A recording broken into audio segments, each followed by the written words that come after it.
ഇതുപോലെ തന്നെ നമ്മൾ പഠിച്ചിട്ടുള്ള ഗൂഗിളിന്റെ വേറൊരു പ്രോഡക്റ്റ് ആണ് എന്ത്, ജെമിനായി. കേട്ടിട്ടില്ലേ? കേൾക്കാത്തവരാരെങ്കിലും ഉണ്ടോ? ഉണ്ടാവും, കുറച്ചൊക്കെ ഉണ്ടാവും. ഗൂഗിളിന്റെ ജെമിനായി ഇത് ചാറ്റ് GPT പോലുള്ള ഒരു ചാറ്റ് ബോട്ടാണ്. ഓക്കെ, ഇതിന്റെ പ്രത്യേകത, ഇതിന്റെ പ്രധാന പ്രത്യേകത എന്താണെന്ന് ചോദിച്ചാൽ, ഇതില് ഈ ചാറ്റ് GPTയും അതുപോലെ തന്നെ ജെമിനയും തമ്മിൽ ഭയങ്കര കോമ്പറ്റീഷനാണ്. ചാറ്റ് GPT എന്ന് കേൾക്കാൻ തുടങ്ങിയത് മുതലാണ് നമ്മൾ AI ശ്രദ്ധിക്കാൻ തുടങ്ങിയത്. AI എന്ന് പറയുന്ന ഒരു സംഭവം ഉണ്ടെന്നും അതിനകത്ത് എന്തൊക്കെയോ പരിപാടികൾ ഉണ്ടെന്നുള്ളൊക്കെ ആളുകൾ ശ്രദ്ധിക്കാൻ തുടങ്ങിയത്. എന്നാൽ അതിന്റെ തൊട്ടു പിറകിൽ തന്നെ അതിനെ ചലഞ്ച് ചെയ്തുകൊണ്ടാണ് ഗൂഗിള് ജെമിനി എന്ന് പറയുന്ന ഈ പ്രോഡക്റ്റ് പുറത്തിറക്കിയിരിക്കുന്നത്. ഇതിനകത്ത് നമുക്ക് പോസ്റ്ററുകൾ ഡിസൈൻ ചെയ്യാം, അതുപോലെ തന്നെ ചാറ്റ് GPT പോലെ നമുക്ക് റിസർച്ചിന് ഉപയോഗിക്കാം, ഇമെയിലുകൾ ഡ്രാഫ്റ്റ് ചെയ്യിക്കാം, ഇമെയിലുകളുടെ മറുപടി ഡ്രാഫ്റ്റ് ചെയ്യിക്കാം. ഇതൊക്കെ ഞാൻ പറഞ്ഞിട്ടുണ്ട് കേട്ടോ, ഇങ്ങനെയൊക്കെ അതിന്റെ പരിപാടികൾ എന്നുള്ളത്. ഇങ്ങനെ കുറെ പരിപാടികളുണ്ട്. ഇപ്പൊ നമ്മളിങ്ങനെ ഇടയ്ക്ക് ചില റീൽസ് ഒക്കെ കാണാം, ചെറിയ കുഞ്ഞു മക്കൾ, വീട്ടിലുള്ള ചെറിയ കുഞ്ഞുമക്കള് ജെമിനി എന്നെ തല്ലി ഞാൻ എന്താ ചെയ്യേണ്ടത് എന്നൊക്കെ ചോദിക്കുന്നതും അതിന് ജെമിനി കൊടുക്കുന്ന മറുപടികളൊക്കെ ചിലപ്പം ക്രിയേറ്റഡ് ആയിരിക്കാം. എങ്കിൽ പോലും കുഞ്ഞു മക്കൾക്ക് പോലും ജെമിനി എന്നുള്ള സംഭവം എന്തായിട്ടുണ്ട്, പിടി കിട്ടിയിട്ടുണ്ട്. ഇതൊരു പരാതി പറയാൻ പറ്റിയ സാധനമാണെന്നും സംശയങ്ങൾ ചോദിക്കാൻ പറ്റിയ സാധനമാണെന്നും അഭിപ്രായങ്ങൾ ചോദിക്കാൻ പറ്റിയ സാധനമാണെന്നുള്ളതൊക്കെ ഏകദേശം എല്ലാവർക്കും അറിയാം. അപ്പൊ നമ്മളിൽ ആരെങ്കിലും ഇത് അറിയാത്തവരുണ്ട് എന്നുണ്ടെങ്കിൽ നമ്മൾ സ്വയം മനസ്സിലാക്കുക, നമ്മൾ എവിടെയാണ്, നമ്മളെ വീട്ടിലെ കുഞ്ഞു മക്കളെക്കാൾ ഒരുപാട് പുറകിലാണ്. അതുകൊണ്ട് നമ്മൾ സമയം പാഴാക്കണ്ട, ഇന്ന് മുതൽ തന്നെ ഇത് ഉപയോഗിച്ച് തുടങ്ങിക്കോ. ഗൂഗിൾ ആപ്പിൽ, നമ്മുടെ പ്ലേ സ്റ്റോറിൽ, മൊബൈലിലെ പ്ലേ സ്റ്റോറിൽ, അതുപോലെ തന്നെ ആപ്പ് സ്റ്റോറിലൊക്കെ പോയാൽ ഗൂഗിൾ ജെമിനി എന്ന് ടൈപ്പ് ചെയ്താൽ ഡൗൺലോഡ് ചെയ്യാൻ കിട്ടും. നിങ്ങളുടെ നിലവിലുള്ള ഗൂഗിൾ അക്കൗണ്ട് ഉപയോഗിച്ചിട്ട് ഫ്രീ ആയിട്ട് ചോദിച്ചോ. ഒരുപാട് കാര്യങ്ങൾ ഇതിൽ പഠിക്കാൻ കിട്ടും, ഒരുപാട് കാര്യങ്ങൾ നമുക്കിതിൽ മനസ്സിലാക്കാൻ പറ്റും. ഒരുപാട് കാര്യങ്ങൾ വെച്ചാൽ നിങ്ങളുടെ നിത്യജീവിതത്തിലുള്ള ഒരു 70% കാര്യങ്ങൾക്കും സഹായിയായിട്ട് ഈ സംഭവം നിങ്ങളുടെ കൂടെ ഉണ്ടാവും. എന്ത് സംശയങ്ങളും നിങ്ങൾക്ക് ചോദിക്കാം. ഒരാളോട് ചോദിക്കാൻ നാണം തോന്നുന്ന സംശയങ്ങൾ ഉണ്ടാവും. ഞാൻ ഉദ്ദേശിച്ചത് എന്താണെന്ന് വെച്ച് കഴിഞ്ഞാല്, ഞാനിപ്പോ അത് അവനോട് ചോദിച്ചിക്കാൻ എന്നെ പറ്റി എന്താ വിചാരിക്കുക, എനിക്ക് ഇതുപോലും അറിയില്ല എന്നിട്ട് ചിന്തിക്കോ, അതുകൊണ്ട് അതിപ്പോ എനിക്ക് അവനോട് ചോദിക്കാൻ പറ്റില്ല എന്ന് കരുതുന്ന സംശയങ്ങൾ ഉണ്ടെങ്കിൽ അതുപോലും ഇതിനോട് ചോദിക്കുക. കാരണം ഇതിന് ഇത്തരം നാണങ്ങളോ പ്രശ്നങ്ങളോ ഒന്നുമില്ല. ഇത് നമുക്ക് ഏത് രീതിയിൽ വേണമെങ്കിലും നമ്മളെ സഹായിക്കും. ഞാന് എന്താ പറയാ, ഒരു ഉദാഹരണം പറയണേ. ഞാൻ നേരത്തെ ഒരു ടാക്സി ഡ്രൈവർ ഉദാഹരണം പറഞ്ഞല്ലോ നിങ്ങൾക്ക്. ഈ ടാക്സി ഡ്രൈവർ എത്രത്തോളം AI ഉപയോഗിക്കുന്നു എന്നുള്ളതിന്റെ വേറൊരു ഭാഗമാണ് ഇവിടെ വരുന്നത്. അതായത് ഈ ടാക്സി ഡ്രൈവർ ഗൂഗിൾ മാപ്പ് ഉപയോഗിച്ചു, AI ആണെന്ന് ഞാൻ പറഞ്ഞു അല്ലെ. അത് കഴിഞ്ഞിട്ട് ആ ടാക്സി ഡ്രൈവർ ഇയാളുടെ ട്രിപ്പ് അവസാനിക്കുന്ന സമയത്ത് പാസഞ്ചർ ഇയാൾക്ക് കാശ് കൊടുക്കാൻ നേരത്തെ UPI കാർഡാണ് ഉപയോഗിക്കുന്നത്. UPI വഴിയാണ് ട്രാൻസാക്ഷൻസ്. എന്താ നടക്കുന്നത്? AI ആണ്. തിരിച്ചു പോരുന്ന സമയത്ത് ഒരു ബംഗാളിയോ മറ്റോ ആരെങ്കിലും ഒരാൾ കൈ കാണിച്ചിട്ട് പറഞ്ഞു, ഒരു ഫോട്ടോ ആണ് നമുക്ക് തന്നത്, അഡ്രസ് ഇല്ല, സ്ഥലം എവിടെയെന്ന് അറിയില്ല, ഒന്നും അറിയില്ല, ഏതോ ഒരു സ്ഥലത്തിന്റെ ഒരു ഫോട്ടോ. ഈ ഫോട്ടോ കാണിച്ചിട്ട് ചോദിച്ചു, ഈ സ്ഥലം എവിടെയെന്ന് അറിയാം, അങ്ങോട്ടൊരു ട്രിപ്പ് പോകാനാണ്. അപ്പൊ നമുക്ക് പരിചയമില്ലാത്തൊരു സ്ഥലം, ഫോട്ടോ കണ്ടിട്ട് നമുക്കൊരു പരിചയമില്ല. അപ്പൊ ആ ഫോട്ടോ ജെമിനിക്ക് അപ്ലോഡ് ചെയ്ത് കൊടുത്തിട്ട് ഇത് എവിടെയാന്ന് ചോദിച്ചാൽ അത് അങ്ങോട്ട് പറഞ്ഞിരുന്നു. അത് ഇന്ന സ്ഥലത്ത്, ഇന്ന സ്റ്റേറ്റിൽ, ഇന്ന ബിൽഡിംഗ് ഒക്കെയാണത്, അവിടെ ഇന്ന ബിൽഡിങ്ങുകളൊക്കെ, സ്ഥാപനങ്ങളൊക്കെ പ്രവർത്തിക്കുന്നുണ്ട്, നിങ്ങൾക്ക് എന്താ അങ്ങോട്ട് പോകണോ, അങ്ങോട്ടുള്ള വഴി കാണിച്ചു തരണോ എന്ന് ചോദിക്കും. ആരാ ഇതിനൊക്കെ ചോദിക്കും നമ്മളോട്? ഇത്രയും സഹായിക്കുന്നവരാരെങ്കിലും ഉണ്ടോ? ഞാൻ ഈ ഫീച്ചർ ജസ്റ്റ് ഒന്ന് ടെസ്റ്റ് ചെയ്യാൻ വേണ്ടിയിട്ട് ഇന്നിപ്പോ ഞാൻ എന്റെ ഓഫീസിൽ ഇരിക്കുന്ന സമയത്ത് ഓഫീസിൽ ഇരുന്നുകൊണ്ട് വിൻഡോയിലൂടെ ഞാനൊരു ഫോട്ടോ എടുത്തു. തോന്നുന്നത് എന്റെ കമ്പ്യൂട്ടറിൽ അപ്ലോഡ് ചെയ്തിട്ടുണ്ടെന്ന് ഞാൻ നോക്കട്ടെ.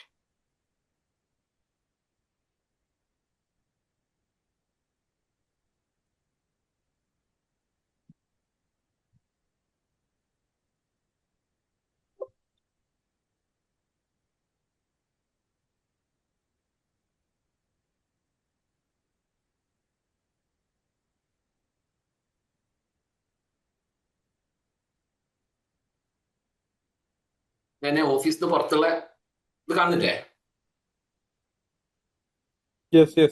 കാണുന്നത് ഇതാ ഞാൻ എടുത്തത് ഫോട്ടോ.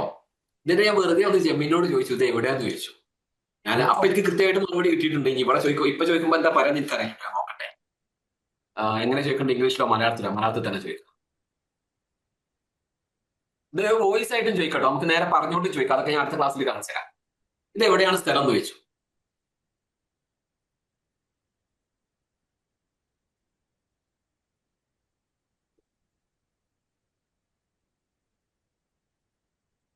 നോക്ക്, നിങ്ങൾ പറഞ്ഞു തരുന്നത് ഈ ചിത്രം സൗദി അറേബ്യയിലെ ജിദ്ദയിലുള്ള തഹില്യ സ്ട്രീറ്റിൽ, അതായത് prince Muhammad bin Abdul Aziz സ്ട്രീറ്റിൽ നിന്നുള്ളതാണ്. ചിത്രത്തിൽ കാണുന്ന പ്രധാന സൂചനകൾ ഇവയാണ്. അഹല്യ ടവേഴ്സ് ഇടതുവശത്തായി കെട്ടിടം കാണാം. സ്ഥാപനങ്ങൾ താഴത്തെ നിലയിൽ നെഹദി ഫാർമസി, DHL തുടങ്ങിയ പ്രശസ്തമായ സ്ഥാപനങ്ങളുണ്ട്. ഇത് മദീന റോഡും അഹല്യ സ്ട്രീറ്റും സംഗമിക്കുന്ന അൽ ഫൈസരിയ ഡിസ്ട്രിക്റ്റിന്റെ അടുത്ത ഭാഗമാണ്. ഇത്രയും വിശദമായിട്ട് പറഞ്ഞു. അപ്പൊ ആ ബംഗാളി കാണിച്ചു കൊടുത്ത ഫോട്ടോ കണ്ടിക്കുകയാണെങ്കിൽ ആ ഡ്രൈവർക്ക് അവിടെ എത്തിപ്പെടാൻ വല്ല ബുദ്ധിമുട്ടുണ്ടാവും. എളുപ്പമല്ലേ? ഇത് മാത്രമല്ല, ഇതിപ്പോ ഞാൻ നിങ്ങൾക്ക് ജസ്റ്റ് ഒരു ചെറിയ എക്സാമ്പിൾ ആണ് കാണിച്ചത്. ഞാൻ നിങ്ങൾക്ക് ഇതിന് തന്നെ ഇപ്പം അടുത്തിടെ വന്നിട്ടുള്ള ഒരു പുതിയ ഫീച്ചറാണ് ക്രിയേറ്റ് മ്യൂസിക്. ഓക്കെ, പോസ്റ്ററുകളൊക്കെ ഡിസൈൻ ചെയ്യാം, വളരെ ഈസിയാണ്. നമ്മുടെ മാറ്റർ മാത്രം കൊടുത്താൽ മതി. ഈസി ആയിട്ട് വളരെ എളുപ്പത്തിൽ മലയാളം ഫോണ്ടുകളൊക്കെ നല്ലോണം സപ്പോർട്ട് ചെയ്യും. അതിന്റെ കൂട്ടത്തിൽ പറയാണ്, മലയാളം ഫോണ്ടുകൾ കൂടുതൽ സപ്പോർട്ട് ചെയ്തിരുന്നത് ജെമിനിയിലായിരുന്നു. പക്ഷെ ഇപ്പോ കഴിഞ്ഞ ദിവസം ChatGPT 5.5 വേർഷൻ റിലീസ് ചെയ്തിട്ടുണ്ട്. അത് ജെമിനിയെയും കടത്തി വിട്ടു. ഇപ്പൊ നമ്മുടെ ഗ്രൂപ്പിലൊക്കെ ഞാൻ ഇന്നും ഇന്നലെയൊക്കെ ഇട്ടിരിക്കുന്ന കുറെ പോസ്റ്ററുകൾ ഉണ്ടല്ലോ, ഇന്ന് ക്ലാസ് ആരംഭിക്കും, നാളെ ആരംഭിക്കും എന്നൊക്കെ പറഞ്ഞിട്ടുള്ളേ. ആ സംഭവമൊക്കെ ഞാൻ ChatGPT-യിലാണ് ചെയ്തത്. മലയാളം അത്രയും ക്ലിയർ ആണ്. അപ്പൊ അതും ഒക്കെ നമുക്ക് പഠിക്കാനുണ്ട്. അടുത്ത ക്ലാസ്സുകളിലൊക്കെ ആയിട്ട് അത് പഠിക്കാം. ചില സമയത്ത് നമ്മൾ മലയാളം ടൈപ്പ് ചെയ്താൽ അത് മലയാളം അല്ല വരുന്നത്. അതെന്തുകൊണ്ടാണ്? അത് മലയാളം അല്ലാത്ത ഭാഷയിൽ വരുന്ന വെച്ചാൽ നിങ്ങളുടെ ഈ ഫ്രീ വേർഷൻ ഉണ്ടല്ലോ നമ്മൾ ഉപയോഗിക്കുന്നത്, ഈ വേർഷനിൽ ചില ലിമിറ്റേഷൻസ് ഉണ്ട്. അത് ജെമിനിക്കായിരിക്കും നിങ്ങൾ ആ പ്രശ്നം കണ്ടിട്ടുണ്ടാവുക. അതിന് ഇപ്പോൾ ഒരു ദിവസം 3 പോസ്റ്റർ അല്ലെങ്കിൽ 4 പോസ്റ്റർ ഒക്കെയാണ് നമുക്ക് അനുവദിച്ചിട്ടുണ്ടാവുക ഫ്രീ വേർഷനിൽ. അപ്പൊ അങ്ങനെ ആകുമ്പോ ആ കോട്ട കഴിഞ്ഞാൽ പിന്നെ മലയാളം ഫോണ്ട് സപ്പോർട്ട് ചെയ്യില്ല. അതായത് ഇവിടെയുള്ള ഫാസ്റ്റ് മോഡിൽ നിന്ന് നിങ്ങൾ ഒരു പക്ഷേ മാറ്റിയിട്ട് തിങ്കിങ്ങിലേക്കോ പ്രോയിലേക്കോ ഒക്കെ മാറ്റിയിട്ടായിരിക്കും. ഇതൊക്കെ ഈ അറിയാത്ത ആളുകൾ കൺഫ്യൂഷൻ ആവണ്ട. ഇതൊക്കെ നമുക്ക് അടുത്ത ക്ലാസ്സിൽ പഠിക്കാനുണ്ട് കേട്ടോ. ഈ സംഭവങ്ങളൊക്കെ എന്താണ് മാറ്റുക എന്നുള്ളത് പേടിക്കേണ്ട കാര്യമില്ല. അത് അറിയുന്ന ആള് ചോദിച്ചോണ്ട് പറയാണ്. നിങ്ങൾ തിങ്കിങ്ങിലോ പ്രോയിലൊക്കെ ഇക്കാര്യം ചെയ്തിട്ടുണ്ടാവുക.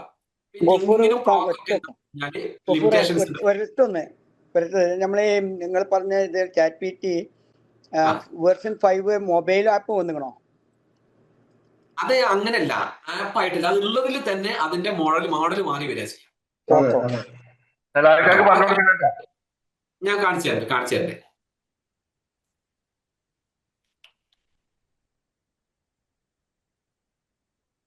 അതുപോലെ ചില ഫോട്ടോകൾ അപ്ലോഡ് ചെയ്യുമ്പം അത് വെച്ചിട്ട് ക്രിയേറ്റ് ചെയ്യാൻ പറഞ്ഞാൽ ഈ ഫോട്ടോ ഞങ്ങൾ സ്വീകരിക്കുകയില്ല എന്നൊക്കെ പറയുന്നുണ്ട്. അത് സ്വീകരിക്കാൻ പറ്റാത്ത ഫോട്ടോ കൊടുത്തിട്ടാണ്. ചില സെലിബ്രിറ്റീസിന്റെ അതുപോലെ മോഹൻലാല് കോടതി പോയല്ലോ, എന്റെ ഫോട്ടോ വെച്ചിട്ട് ഒക്കെ പലരും ഉണ്ടാക്കുന്നുണ്ട് എന്നൊക്കെ പറഞ്ഞിട്ട്. ഇതുപോലെ ഫേമസ് ആയിട്ടുള്ള ആളുകൾ, സെലിബ്രിറ്റീസ് ഒക്കെ അവരുടെയൊക്കെ ഫോട്ടോകളൊക്കെ ഉപയോഗിക്കുന്നത് അതിന്റെ കൂട്ടത്തിൽ നമ്മളെ ഫോട്ടോ കൂടെ വെച്ചാണ് ചെയ്യുന്നതൊക്കെ ചിലപ്പോ അത് റിജക്ട് ചെയ്യാൻ സാധ്യത ഉണ്ട്. ചിലപ്പോ എടുത്തു വരും. അപ്പോൾ നോക്കൂ, ChatGPT കണ്ടോ നിങ്ങള്? ഇത് ChatGPT ആണ്. ഓക്കെ, ഇതില് ഇപ്പതാ ഇങ്ങനെ വന്നിട്ടുണ്ട്. ജെമിനിയിൽ ഉണ്ടായിരുന്നത് പോലെ ഇൻസ്റ്റന്റ് തിങ്കിങ് പ്രോ എന്നൊക്കെ പറഞ്ഞിട്ട്. നേരത്തെ ഇത് ഇങ്ങനെ ഉണ്ടായിരുന്നില്ല. ഓക്കെ, അപ്പൊ ഇതിനെ കുറിച്ച് ഞാൻ വിശദമായിട്ട് പറഞ്ഞുതരാം. ഇപ്പൊ ഞാൻ ഈ പോയിന്റിൽ ഇവിടെ നോക്കാം. നമ്മള് ഈ ജെമിനി ഒരുപാട് കാര്യങ്ങൾ നമുക്ക് പഠിക്കാനുണ്ട്. പക്ഷെ ഇപ്പൊ ഒന്ന് ഞാൻ നിങ്ങൾക്ക് കാണിച്ചു തരാൻ പോകുന്നത് ക്രിയേറ്റ് മ്യൂസിക് എന്നുള്ള ഈ ഒരു സംഭവമാണ്. ഈ ക്രിയേറ്റ് മ്യൂസിക്കിന്റെ പ്രത്യേകത എന്താണെന്ന് വെച്ചാൽ ഇതിൽ നമുക്ക് 30 സെക്കൻഡ് ദൈർഘ്യമുള്ള മ്യൂസിക് ക്രിയേറ്റ് ചെയ്യാം. നമുക്ക് തന്നെ നമ്മുടെ ഐഡിയ കൊടുത്താൽ മതി. എങ്ങനെയാണ് ഐഡിയ കൊടുക്കാന്ന് വെച്ച് കഴിഞ്ഞാൽ, ഇപ്പൊ ഒരു ഉദാഹരണം പറയാണ്. ഞാനൊരു പ്രോംപ്റ്റ് ടൈപ്പ് ചെയ്ത് കൊണ്ടുവന്നിട്ടുണ്ട് എളുപ്പത്തിന് വേണ്ടിയിട്ട്.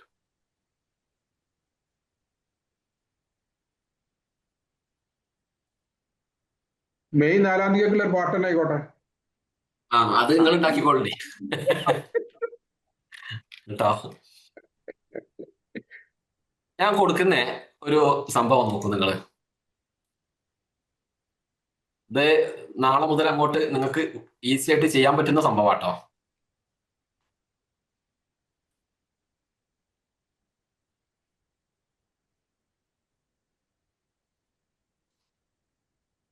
ക്രിയേറ്റ് മ്യൂസിക് എന്നുള്ളതിൽ ക്ലിക്ക് ചെയ്തു. ഇങ്ങനെയൊക്കെ വരുന്നുണ്ട്. ഇതൊക്കെ ഞങ്ങൾക്ക് പിന്നെ പറഞ്ഞുതരാം. ഓക്കെ, ഇവിടെ ഞാൻ കൊടുക്കുന്നത്,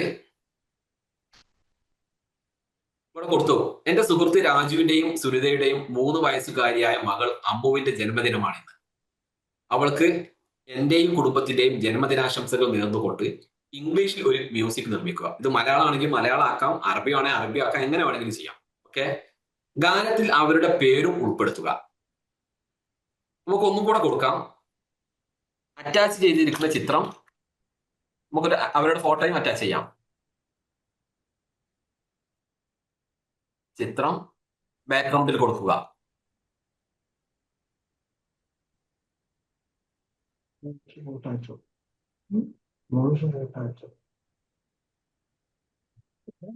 ഓക്കെ, ഇത്രയാണ് ഞാൻ പ്രോംപ്റ്റ് ആയിട്ട് കൊടുത്തിരിക്കുന്നത്. ഞാൻ എന്നിട്ട് അവരുടെ ഫോട്ടോ ഇവിടെ അറ്റാച്ച് ചെയ്യണം.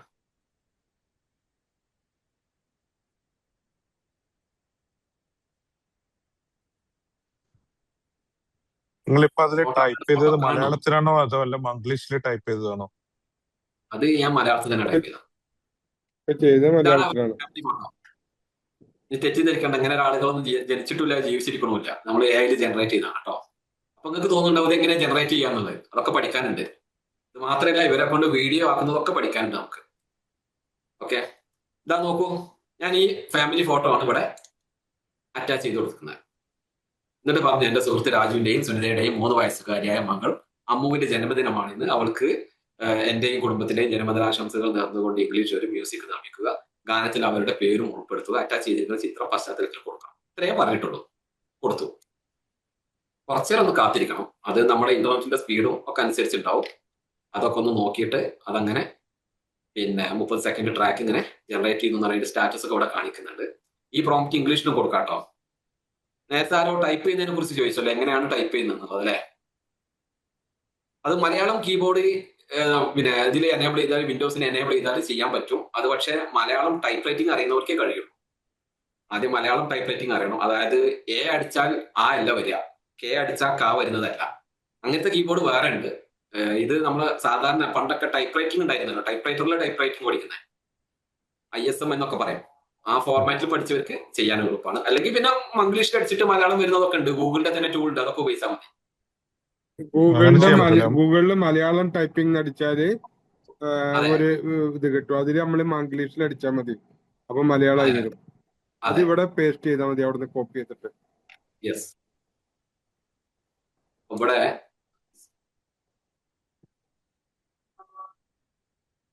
ഇത് ആയിട്ടില്ല, ഒന്നും കൂടെ ചെയ്യേണ്ടി വരും ചിലപ്പോൾ. നമുക്ക് വന്നിട്ടില്ല തോന്നുന്നു.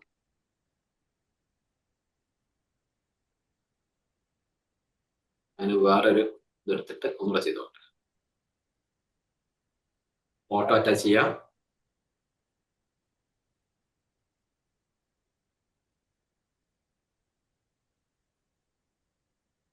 മുകളിലെ ട്രാക്ക് റീമിക്സ് ചെയ്യണോ? വേണ്ടല്ലോ. ഒന്നും വേണ്ട, അതൊക്കെ നമുക്ക് വേറെ പഠിക്കാം. ഇപ്പൊ ഡയറക്റ്റ് തന്നെ കൊടുക്കുക.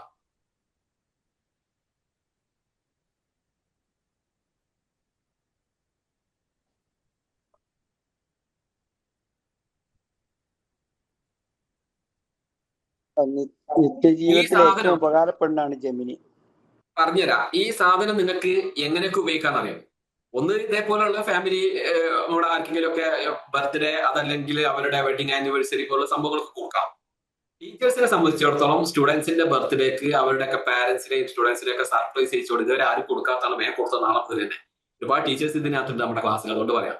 ഓക്കെ, അവർക്ക് കുട്ടികളുടെ ഫോട്ടോ ഒക്കെ വെച്ചിട്ട് ഓരോ ദിവസത്തെയും ബർത്ത്ഡേ ഉണ്ടാകുമ്പോൾ അത് വെച്ചിട്ട് കൊടുക്കാം. അതല്ലെങ്കിൽ നല്ല മാർക്ക് സ്കോർ ചെയ്യുന്ന കുട്ടികൾക്ക് വിഷ് ചെയ്തുകൊണ്ട് ഇതേപോലെ സോങ്സ് ജനറേറ്റ് ചെയ്തിട്ട് അയച്ചു കൊടുക്കാം. പിന്നെ അങ്ങനെ പല സംഗതികൾക്കും പല കാര്യങ്ങൾക്കും ഇത് ഉപയോഗിക്കാൻ പറ്റും. ഓഫീസിൽ ജോലി ചെയ്യുന്നവരാണെങ്കിൽ, ഇപ്പൊ ഞങ്ങളുടെ HR മാനേജർക്ക് ഞാൻ ഇതിന്റെ ട്രെയിനിങ് കൊടുത്തപ്പോൾ അപ്പൊ പുള്ളിക്കാരുടെ പരിപാടി എന്ന് വെച്ചാല് പിന്നെ ഓരോരുത്തരുടെ ബർത്ത്ഡേ ഉണ്ടാകുമ്പോ, അതല്ലെങ്കിൽ ഒരാളുടെ എൻഗേജ്മെന്റ് കഴിഞ്ഞപ്പോ ആ പരിപാടിക്ക് ഒക്കെ ഇതേപോലെ മ്യൂസിക് ജനറേറ്റ് ചെയ്ത് കൊടുക്കുന്ന പണിയാണ്. അപ്പൊ അതാ നോക്കൂ, അത് വന്നു ഉണ്ടല്ലോ. ഒന്ന് പ്ലേ ചെയ്ത് നോക്കാം.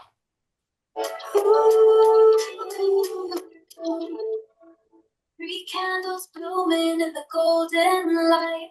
A small lace dress, a smile so bright. For and move from our family to yours. Wishing happiness and open doors. Raju and Sunita, all your love we see. Happy birthday, and move from our family. കണ്ടല്ലോ. ഇത് കൊടുത്തു കഴിഞ്ഞാൽ ഉറപ്പായിട്ട് അവർ status ഒക്കെ ഇടും. കാരണം ഈ 30 second അതിനൊക്കെ ആപ്റ്റ് ആയിട്ടുള്ള സാധനമാണ്. അപ്പൊ അവിടെ ഈ ഡൗൺലോഡ് ട്രാക്ക് എന്നുള്ള ബട്ടൺ ഉണ്ടോ, കാണുന്നില്ലേ? ഡൗൺലോഡ് ട്രാക്ക്, ഇതിൽ ക്ലിക്ക് ചെയ്ത് കഴിഞ്ഞാൽ ഈ സോങ് എന്താക്കാം, ഡൗൺലോഡ് ചെയ്യാൻ പറ്റും. ഞാൻ ഇതുപോലെ ഇതിങ്ങനെ പ്രാക്ടീസ് ചെയ്യുന്ന സമയത്ത് ഇങ്ങനെ കുറെ ചിന്തിച്ചു എന്താ ഒരു വെറൈറ്റി ആയിട്ട് എന്താണ് ചെയ്യാൻ പറ്റുന്നത്. അപ്പോ നമുക്ക് ഈ പ്രത്യേകിച്ച് പ്രവാസികൾക്കൊക്കെ കുറച്ച് നൊസ്റ്റാൾജിക് ഫീലിംഗ് ഒക്കെ വരുന്ന എന്ത് ചെയ്യാൻ പറ്റുന്ന ഇങ്ങനെ ആലോചിച്ചപ്പോൾ എനിക്ക് എൻ്റെ ഉമ്മാനൊക്കെ ഓർമ്മ വന്നു. അപ്പൊ ഞാൻ എന്താ ചെയ്തെന്നറിയോ, നമ്മുടെ മലപ്പുറത്തൊക്കെ ഒരു പ്രധാന ഇഷ്ട വിഭവമാണ് ഓട്ടട. അപ്പൊ ഈ ഓട്ടടയും ഞാനും എൻ്റെ ഉമ്മയും തമ്മിൽ ഒരു ചെറിയ ചെറിയ ചില കലഹത്തിന്റെ ഒരു ചരിത്രമൊക്കെ ഉണ്ട്. അപ്പൊ ഞാൻ ഇതിനെ വെച്ചിട്ട് ഒരു കവിത രൂപത്തിൽ ഉണ്ടാക്കിയാലോ എന്ന് ഇങ്ങനെ ആലോചിച്ചു. അപ്പൊ കവിത പല ആളുകളും കവിത ആലപിച്ചിട്ടുണ്ട്. മധുസൂദനൻ നായർ, അതുപോലെ തന്നെ ONV, അതുപോലെ തന്നെ മുരുകൻ കാട്ടാക്കട, ഇങ്ങനെ ഒരുപാട് ആളുകളുടെ സംഭവം ഉണ്ടല്ലോ. അപ്പൊ ഞാൻ ഇതേപോലെ ടെക്സ്റ്റ് പ്രോംപ്റ്റ് കൊടുത്തു. ഞാൻ എന്താ കൊടുത്തതെന്ന് അറിയോ? ഇതാണ് ഞാൻ കൊടുത്തത്.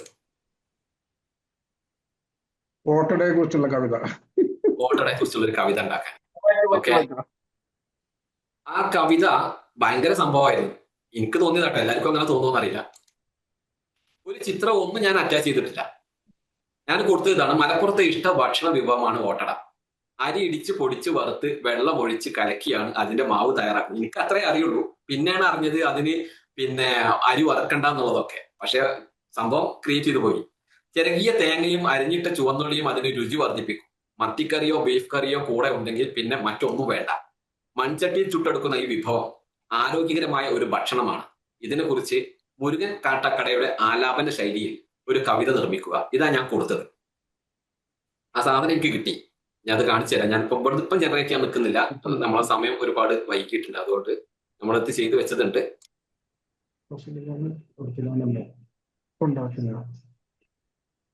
ഈ സംഭവം മനസ്സിലാക്കുന്ന ഓട്ടട എന്ന് പറഞ്ഞ സാധനം എന്നുള്ള പരിചയമുണ്ട്. ആ, അത് മതി. ഞാൻ പൊറോട്ടയും ബീഫിനും നോക്ക് നിങ്ങള്, ഇതാണ് സംഭവം. ഇതില് അതിന്റെ നമ്മൾ ഉദ്ദേശിച്ച രീതിയിൽ അല്ലെങ്കിൽ പോലും ചെറിയൊരു ഫോട്ടോയൊക്കെ കൊടുത്തിന്. ആ മലപ്പുറത്തിന്റെ മണമുള്ള ഒരു ഓർമ്മ. വറുത്തരിപ്പൊടിയിൽ തേങ്ങ ചിരകിയാൽ മൺചട്ടിയിൽ അമ്മ സ്നേഹം ചുട്ടെടുക്കും. അടുപ്പിന്റെ ചൂടിൽ ആവി പറക്കുന്ന ഓട്ടട ബീഫ് കറിയോ മത്തിക്കറിയോ കൂട്ടുമ്പോൾ നാവിൽ അമൃതിന്റെ രുചി അതൊന്നു വേറെ. എണ്ണയില്ലാത്ത നന്മ നമ്മുടെ ഞാനേ പള്ളി പോയിക്കട ഇത് സ്റ്റോപ്പ് ചെയ്യട്ടെ. ഇതെങ്ങനെ കേട്ടുകണ്ടേ? Super super. എങ്ങനെയുണ്ട്? അപ്പൊ ഇതൊക്കെ നിങ്ങൾക്ക് ചെയ്തു നോക്കാൻ പറ്റുന്ന കാര്യങ്ങളാണ്. ഇത് ഞാൻ നിങ്ങളുടെ പഠനത്തിന്റെ ആ ബോറടി മാറ്റാൻ വേണ്ടിയിട്ട് ഒന്ന് പറഞ്ഞു തന്നതാണ്. പക്ഷെ നമുക്ക് പഠിക്കാനായിട്ട് ഒരുപാട് കാര്യങ്ങളുണ്ട്. ഇന്ന് ഇത്രയേ ഉള്ളൂ. ഇതിന്റെ ഒക്കെ വീഡിയോ ഉണ്ട് കേട്ടോ. ഇന്നത്തെ ക്ലാസ്സിന്റെ ഒക്കെ വീഡിയോ കിട്ടും. തുടർന്നുള്ള ക്ലാസ്സുകളുടെ വീഡിയോ ഉണ്ടാവും. അപ്പൊ നമ്മുടെ ക്ലാസ് നമ്മൾ ക്രമീകരിച്ചിട്ടുള്ളത് ആഴ്ചയിൽ 3 ക്ലാസ് ആണ്. ഇന്ന് ഞായറാഴ്ചയാണ്. ആൾട്ടർനേറ്റീവ് ഡേയ്സിൽ, അതായത് ഞായർ, ചൊവ്വ, വ്യാഴം 3 ദിവസങ്ങളായിട്ട് ക്ലാസ് ഉണ്ടാവും. ഓക്കെ. പിന്നെ മറ്റൊന്ന് പറയാനുള്ളത്, ചുരുങ്ങിയത് 6 മുതൽ 8 വരെ ക്ലാസ്സുകളാണ് നമ്മൾ ഈ ഒരു കോഴ്സിൽ, AI മാസ്റ്ററി എന്ന് പറയുന്ന കോഴ്സിൽ നമ്മൾ ക്രമീകരിച്ചിട്ടുള്ളത്. ഇതിനകത്ത് നിങ്ങൾക്ക് ഒരുപാട് കാര്യങ്ങൾ പഠിക്കാനുണ്ട്. അത്യാവശ്യം ഒരു ബേസിക് എന്ന് പറഞ്ഞുകൂടാ, ബേസിക് മുതൽ ഒരു ഇന്റർമീഡിയറ്റ് ലെവൽ വരെ പോകാൻ പറ്റുന്ന ഒരു രീതിയിൽ നമുക്ക് പഠിക്കാം. ഇന്നെടുത്ത ഒരു സംഭവം എനിക്ക് തോന്നുന്നു നിങ്ങൾക്കൊക്കെ ഉൾക്കൊള്ളാൻ കഴിയുന്ന രൂപത്തിലുള്ള ഒരു ലെവലിൽ നിന്നിട്ടാണ് ഞാൻ എടുത്തിട്ടുള്ളത്. മനസ്സിലാവുന്നുണ്ടാവും എന്നാണ് ഞാൻ വിചാരിക്കുന്നത്. ഈ രൂപത്തിൽ തന്നെ നിങ്ങൾക്ക് എത്ര കട്ടി കൂടിയ ഭാഗങ്ങളും ഇതിലുള്ളത് പഠിച്ചെടുക്കാൻ കഴിയും. നമ്മൾ ഇതിൽ പ്രധാനമായിട്ട് പഠിക്കാൻ പോകുന്നത് ChatGPT, Gemini, Perplexity, Copilot, Claude പോലുള്ള ചാറ്റ് ബോട്ടുകളുണ്ട്. അതിലൊരു പ്രധാനമായിട്ട് ശ്രദ്ധിക്കേണ്ടത്, പല ആളുകളും ChatGPT-യും ഒക്കെ ഉപയോഗിക്കുന്നത് വെച്ചാൽ ഇമെയിൽ നമ്മൾ ടൈപ്പ് ചെയ്യും. നമ്മൾ തന്നെ ടൈപ്പ് ചെയ്തിട്ട് അതിനോട് പേസ്റ്റ് ചെയ്ത് കൊടുത്തിട്ട് പറയും ഇതിനൊന്ന് ശരിപ്പെടുത്തിത്താ, ഒന്ന് പോളിഷ് ചെയ്തിത്താ എന്ന് പറയും. അങ്ങനെയല്ല ചെയ്യേണ്ടത്. പണിയൊക്കെ നമ്മൾ എടുക്കുക, പിന്നെ പോളിഷ് ചെയ്യുന്ന പണിക്ക് മാത്രമാണ് അതിനെ ഏൽപ്പിക്കുന്നത്. അതല്ല, മെയിലൊക്കെ തന്നെ അതിനെ ഡ്രാഫ്റ്റ് ചെയ്ത് തരും. നമുക്ക് വേണ്ട മറുപടി അതിനെ ഡ്രാഫ്റ്റ് ചെയ്ത് തരും. നമുക്ക് പ്രത്യേകിച്ച് പണികളൊന്നും എടുക്കേണ്ട കാര്യമില്ല. ആ രൂപത്തിൽ തന്നെ അത് ചെയ്ത് പഠിക്കണം. അതൊക്കെ നമുക്ക് പഠിക്കാൻ പറ്റും. അതുപോലെ തന്നെ ChatGPT-ക്കും ജെമിനൈക്കും പെർപ്ലക്സിറ്റിക്കും കോപൈലറ്റിനൊക്കെ വലിയ വെല്ലുവിളി ഉയർത്തിക്കൊണ്ട് ഒരു പുതിയ സാധനം ഇറങ്ങി വ്യാപകമായിട്ട് സ്പ്രെഡ് ആയിക്കൊണ്ടിരിക്കുന്നുണ്ട്. ക്ലോഡ് എന്ന് പറയുന്ന ഒരു ചാറ്റ് ബോട്ട്. അത് വേറെ എന്ന് പറഞ്ഞാൽ അതിന്റെ വേറെ ലെവൽ എന്നൊന്ന് പറഞ്ഞുകൂടാ, അതിന്റെ അപ്പുറത്തേക്ക് പോകുന്ന സാധനം. അതായത് ജോബുകൾ കംപ്ലീറ്റ് ഓട്ടോമേറ്റ് ചെയ്യുന്ന പരിപാടിയാണ് അതിനകത്തുള്ളത്. നമുക്ക് പഠിക്കാം. അതൊക്കെ നമുക്ക് പഠിച്ചെടുക്കണം. അതൊക്കെ പഠിക്കുന്നതോടുകൂടി നിങ്ങൾക്ക് 10x അല്ല 50x സ്പീഡിലായിരിക്കും നിങ്ങളുടെ വർക്കുകൾ പോവുക. ഉറപ്പായിട്ടും പിന്നെ നേരത്തെ ഞാൻ പറഞ്ഞതുപോലെ തന്നെ സ്റ്റുഡൻസിന്റെ പഠന നിലവാരം മെച്ചപ്പെടുത്താനുള്ള ഒരുപാട് പരിപാടികൾ ഇതിനകത്ത് വരുന്നുണ്ട്. ഞാൻ പോയി കാണിച്ചത് മാത്രമല്ല വേറെയുണ്ട്. അപ്പോ പാരന്റ്സിന് അതുപോലെ തന്നെ ടീച്ചേഴ്സിനൊക്കെ ആ സംഭവങ്ങൾ ഒരുപാട് ഉപകാരപ്പെടും. പിന്നെ മറ്റൊന്ന് പഠിക്കാനുള്ളത് എന്താണെന്ന് വെച്ച് കഴിഞ്ഞാൽ കരിയർ ഗ്യാപ്പ് വന്ന ആളുകൾക്ക് ഒരു പുതിയ മേഖലകൾ ഇത് പഠിക്കുന്നതിലൂടെ തുറന്നു കിട്ടുന്നുള്ള കാര്യം ഉറപ്പാണ്. അതുകൊണ്ട് അങ്ങനെയുള്ള ആളുകളൊക്കെ ഇതിന് സജീവമായിട്ട് നിൽക്കുക. ഇപ്പോ ചിലപ്പോൾ BEd കഴിഞ്ഞിട്ടും മറ്റു പല കാര്യങ്ങളൊക്കെ കഴിഞ്ഞ് സ്കൂളൊന്നും കിട്ടാതെയും ജോലിയൊന്നും കിട്ടാതെ വീട്ടിൽ ആ പഠിച്ചതൊക്കെ വേസ്റ്റ് ആയോ എന്ന് സങ്കടപ്പെട്ടിരിക്കുന്ന ഒരുപാട് ലേഡീസ് ഒക്കെ ഉണ്ട്. കുട്ടികളെ നോക്കി വീട്ടിൽ കഴിഞ്ഞവരൊക്കെ അവർക്കൊക്കെ വീട്ടുജോലിന്റെ കൂട്ടത്തിൽ തന്നെ വരുമാനങ്ങൾ കിട്ടി തുടങ്ങുന്ന പരിപാടികളും ഇത് കഴിയുമ്പോൾ നിങ്ങൾക്ക് കിട്ടും. ഉറപ്പായി ഞാൻ ഗ്യാരണ്ടി തരാം. അതുപോലെ തന്നെയാണ് നേരത്തെ പറഞ്ഞതുപോലെ നിലവിലുള്ള ജോലിയിൽ നിങ്ങൾക്ക് ഒരുപാട് പുതുമകൾ കൊണ്ടുവരാൻ ഇത് കഴിയും എന്നുള്ളതും ഉറപ്പാണ്. പിന്നെ ഞാൻ പറഞ്ഞു എന്താ പറയാ പ്രൊഡക്ടിവിറ്റി വർദ്ധിക്കും. അതുപോലെ തന്നെ പോസ്റ്റ് ഡിസൈനിങ്, വിവിധ തരത്തിലുള്ള ആപ്പുകളുടെ നിർമ്മാണം, അതേപോലെ തന്നെ ഏജന്റുകളുടെ നിർമ്മാണം, ഒരുപാട് സംഭവങ്ങളുണ്ട്. ഒരുപാട് സംഗതികൾ നിങ്ങൾക്ക് ഇതിൽ പഠിക്കാൻ പറ്റും. അപ്പൊ അതുകൊണ്ട് താല്പര്യമുള്ള ആളുകൾക്ക് അടുത്ത ക്ലാസ്സിലും തുടരാം. ഇതില് ഞാൻ നേരത്തെ പറഞ്ഞ പോലെ നമ്മൾ കുറെ കാലങ്ങളായിട്ട് ഇവിടെ നടത്തിക്കൊണ്ടിരിക്കുന്ന ഒരു പരിപാടിയാണ്. ആദ്യമൊക്കെ നമ്മളത് നടത്തിയിരുന്ന 100% ഫ്രീ ആയിട്ട് തന്നെയായിരുന്നു. ഇപ്പോഴും ഫ്രീ ഉണ്ട്. ഇപ്പോഴും ഇതേപോലെ നമ്മുടെ ക്ലാസ്സിൽ സാമ്പത്തികമായിട്ട് പിന്നോക്കം നിൽക്കുന്ന ആളുകൾക്കൊക്കെ ഫ്രീ ആയിട്ട് തന്നെയാണ് നമ്മൾ കൊടുക്കുക. ഇനിയിപ്പോ സാമ്പത്തികമുള്ള ആളുകൾക്കും ഫ്രീ ക്ലാസ് മതി എന്നുണ്ടെങ്കിൽ നിങ്ങൾ ആ ഒന്നും ചെയ്യേണ്ട ഗ്രൂപ്പിൽ തന്നെ നിന്നാൽ മതി. നിങ്ങൾക്ക് ഇടയ്ക്കിടയ്ക്ക് ഇതുപോലത്തെ ഫ്രീ ക്ലാസ്സുകൾ കിട്ടും. പക്ഷെ ഇത് ഈ ഒരു കോഴ്സ് പോലെ ഞാൻ ഈ പറഞ്ഞതുപോലെ ഉണ്ടാവില്ല, ഇടക്കിടക്കൊക്കെയാണ് ഉണ്ടാവുക. ഇതിൽ നമ്മളിപ്പോ പറഞ്ഞതുപോലുള്ള രൂപത്തിൽ നിങ്ങൾക്ക് കിട്ടാൻ നിങ്ങൾ ചെയ്യേണ്ടത്, ഞാൻ പറഞ്ഞല്ലോ, ഇതിലെ ഓരോ ടൂൾ ഇപ്പൊ നിങ്ങൾ ക്ലാസ് കേട്ടുകൊണ്ടിരിക്കുന്ന Zoom പെയ്ഡാണ്, ChatGPT പെയ്ഡാണ്, ജെമിനി പെയ്ഡാണ്. ഇപ്പൊ നിങ്ങൾ കണ്ടിരിക്കുന്ന എല്ലാ ടൂളും പെയ്ഡാണ്. കാരണം പഠിച്ചു കഴിഞ്ഞാൽ ഉപയോഗിക്കാൻ ക്യാഷ് വേണമെന്നില്ല, പഠിപ്പിക്കണമെങ്കിൽ നല്ല കാശ് ഇതിനൊക്കെ കൊടുക്കണം. അതിന്റെ ഒക്കെ പുറമെ നിങ്ങൾക്ക് ക്ലാസ് പഠിക്കാൻ തുടർന്നുള്ള വീഡിയോകളൊക്കെ കിട്ടാൻ പോകുന്നത് നമ്മുടെ ഒരു ആപ്പ് ഉണ്ട്, ടീച്ചബിൾ എന്ന് പറയുന്ന ആ ആപ്പ് വഴിയാണ്. അതും പെയ്ഡാണ്. അപ്പോ ഈ സംഗതികൾക്കൊക്കെ ഇതിന്റെ ചെലവുകൾക്കായിട്ട് ഒരു ചെറിയ തുക നമ്മൾ ഈടാക്കുന്നുണ്ട്. അത് സാധാരണ ഇതുപോലത്തെ ഒരു കോഴ്സ് 7,000 രൂപ 8,000 രൂപ ഇന്ത്യൻ മണിയാണ് പറയുന്നത് കേട്ടോ. 8,000 രൂപ ഒക്കെയാണ് എല്ലാവരും കൊടുക്കുന്നത്. പക്ഷെ നമ്മൾ കാശ് ഉണ്ടാക്കുക എന്നുള്ള ലക്ഷ്യം നമുക്ക് ഇല്ലാത്തത് കൊണ്ട് ചെറിയ ഒരു തുക ഇതിന്റെ എക്സ്പെൻസിലേക്ക് വാങ്ങുന്നുണ്ട്. 1,740 1740 ആണ് അത് കൊടുക്കുന്നത്. അതിന് താല്പര്യമുള്ള ആളുകൾക്ക് ഗ്രൂപ്പിൽ ഇതിന്റെ ഗൂഗിൾ പേ നമ്പർ ഞാൻ ഷെയർ ചെയ്യാം. താല്പര്യമുള്ള ആളുകൾക്ക് അതിൽ പേ ചെയ്ത് കഴിഞ്ഞാൽ അവരെ നമ്മൾ മറ്റൊരു ഗ്രൂപ്പിലേക്ക് മാറ്റും. അവർക്കായിരിക്കും പിന്നെ തുടർന്നുള്ള ക്ലാസ്സുകൾ ഉണ്ടാവുക, ചൊവ്വാഴ്ച മുതലുള്ള ക്ലാസ്സുകൾ ഉണ്ടാവുക. ശേഷം ബാക്കിയുള്ള ആളുകൾക്ക് പെയ്ഡ് ക്ലാസ്സിലേക്ക് പോകാൻ താല്പര്യമില്ലാത്ത ആളുകൾ ഉണ്ടെങ്കിൽ അവർ പ്രയാസപ്പെടേണ്ട, അവിടെ തന്നെ നിന്നോളൂ. ഇടയ്ക്ക് കിട്ടുന്ന ഇതേപോലുള്ള ഗ്യാപ്പുകളിലൊക്കെ നമ്മൾ നിങ്ങൾക്കും പറ്റുന്ന ഫ്രീ ക്ലാസ്സുകൾ എടുത്തു തരും. അപ്പോൾ ഇതാണ് ഇന്നത്തെ കാര്യത്തിൽ പറയാനുള്ളത്. ആർക്കെങ്കിലും ഈ കാര്യത്തിൽ എന്തെങ്കിലും സംശയങ്ങൾ ഉണ്ടെങ്കിൽ ചോദിക്കാം.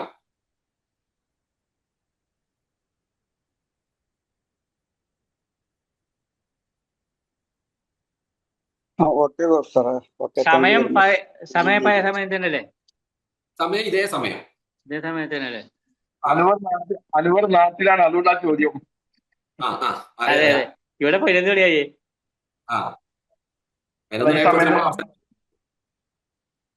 9:35 അതെ.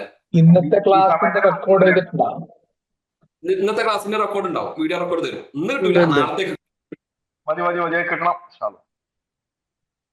ഈ ക്ലാസ് എത്ര ദിവസത്തേക്കുള്ള ക്ലാസ് ആയിരിക്കും? എങ്ങനെ? ഈ 1,750 രൂപ എന്ന് പറയുന്നത് എത്ര ദിവസത്തേക്കുള്ള ക്ലാസ് ആണ്? അത് മൊത്തം ഈ കോഴ്സ് മൊത്തം, അതായത് 6 ക്ലാസ്സാണ് നമ്മൾ ഷെഡ്യൂൾ ചെയ്തിട്ടുള്ളത്. 1 മണിക്കൂർ വീതമുള്ള. പക്ഷെ അതൊരു മണിക്കൂറോട് തീരില്ല, 1.5 മണിക്കൂർ എന്തായാലും എടുക്കും. ഇപ്പൊ തന്നെ എത്ര 1.5 മണിക്കൂർ എടുത്തില്ല, 1.5 മണിക്കൂർ ഏറെ എടുത്തു. ഇതേപോലെ ആയിരിക്കും ഉണ്ടാവുക. ഇങ്ങനെ 6 ക്ലാസ് എന്ന് പറഞ്ഞാൽ 6 ക്ലാസ് കൊണ്ട് തീരൂല, 8 ക്ലാസ് വരെ പോകും. ഇതിനകത്ത് ഒരുപാട് പ്രൊജക്ടുകൾ നിങ്ങൾക്ക് വരുന്നുണ്ട് ചെയ്യാൻ പറ്റുന്ന. പിന്നെ എന്താ പറയാ, വീഡിയോ നിർമ്മിക്കുന്നത്, AI ഉപയോഗിച്ചിട്ട് വീഡിയോ നിർമ്മിക്കുന്നത്, ആനിമേഷൻ മൂവീസ് നിർമ്മിക്കുന്നത്. ഞാൻ സമയമില്ലാത്തതുകൊണ്ട് അതിലൊക്കെ സാമ്പിൾ നമ്മുടെ കയ്യിലുണ്ട്. ഇങ്ങനെ പ്രൊമോഷണൽ വീഡിയോകൾ നിർമ്മിക്കുന്നത്, പരസ്യ ചിത്രങ്ങൾ നിർമ്മിക്കുന്നത്, അങ്ങനെ ഒരുപാട് സംഭവങ്ങളുണ്ട്. ഇതൊക്കെ ഇതിനകത്ത് നിങ്ങൾക്ക് പഠിക്കാൻ പറ്റും. ഓക്കെ. അപ്പൊ ഇതില് ഒരു കാര്യം കൂടെ ഞാൻ പറയാം. നമ്മള് എല്ലാ ക്ലാസ്സിലും കണ്ടമാന ആളുകൾക്ക് ഓരോ ബാച്ചിലും അഡ്മിഷൻ കൊടുക്കൂല. കാരണം വെച്ചാൽ അത് കൊടുക്കുന്ന ആളുകൾക്ക്, കുറച്ച് ആളുകൾക്ക് അത് നല്ല വൃത്തിയിൽ കൊടുത്ത് അവരുടെ എല്ലാ സംശയങ്ങളും തീർത്ത് പഠിപ്പിച്ചു കൊടുക്കുന്ന രീതിയാണ് നമ്മൾ സ്വീകരിക്കുന്നത്. അതുകൊണ്ട് കുറച്ച് ആളുകൾക്ക് മാത്രമേ നമ്മൾ സീറ്റ് കൊടുക്കുള്ളൂ. ആ ആളുകൾക്ക് ആദ്യം ആരാണോ പേ ചെയ്യുന്നത് അവർക്ക്. പക്ഷെ മറ്റവരെ നിരാശപ്പെടേണ്ട, മറ്റവർക്ക് അതിന്റെ വൈകാതെ തന്നെ ഈ ക്ലാസ് കഴിഞ്ഞ് അടുത്ത ബാച്ച് വരും, അവർക്കായിരിക്കും ആദ്യം പ്രയോറിറ്റി കേട്ടോ.